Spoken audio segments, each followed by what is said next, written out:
संत लूकस के अनुसार आज का पवित्र सुसमाचार अध्याय 2 पद संख्या 22 से 40 तक। जब मूसा की संहिता के अनुसार शुद्धिकरण का दिन आया तो वे बालक को प्रभु को अर्पित करने के लिए यरूशलेम ले गए, जैसा कि प्रभु की संहिता में लिखा है, हर पहलौठा बेटा प्रभु को अर्पित किया जाए।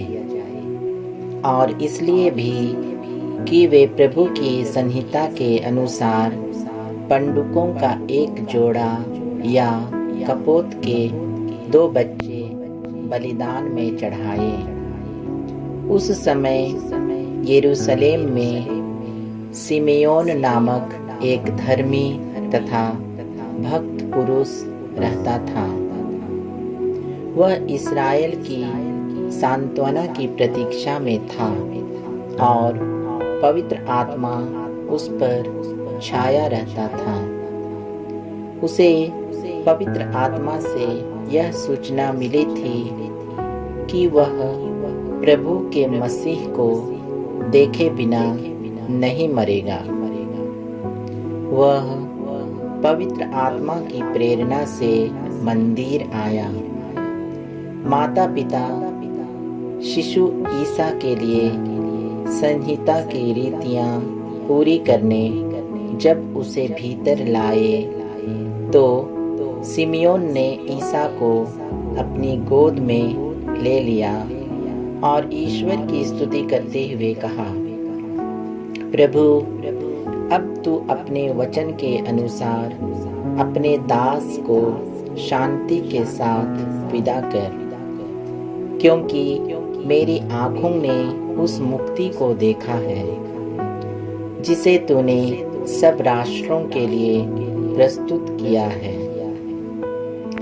यह गैर यहूदियों के प्रबोधन के लिए ज्योति है और तेरी प्रजा इस्राएल का गौरव।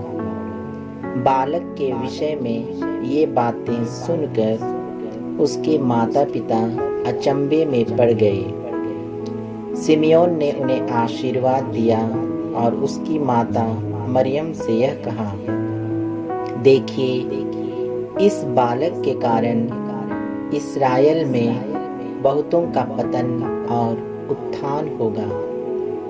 यह एक चिन्ह है जिसका विरोध किया जाएगा। इस प्रकार बहुत से हृदयों के विचार प्रकट होंगे और एक तलवार आपके हृदय को आर पार बेध। अन्ना नामक एक नबिया थी जो असेर वंशी फनुएल की बेटी थी।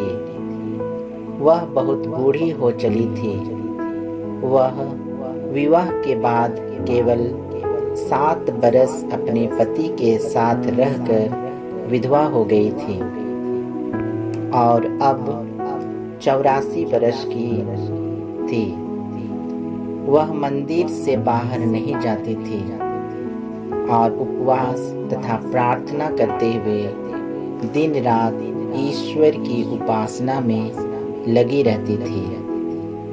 वह उसी घड़ी आकर प्रभु की स्तुति करने और जो लोग यरूशलेम की मुक्ति की प्रतीक्षा में थे, वह उन सबों को उस बालक के विषय में बताने लगी।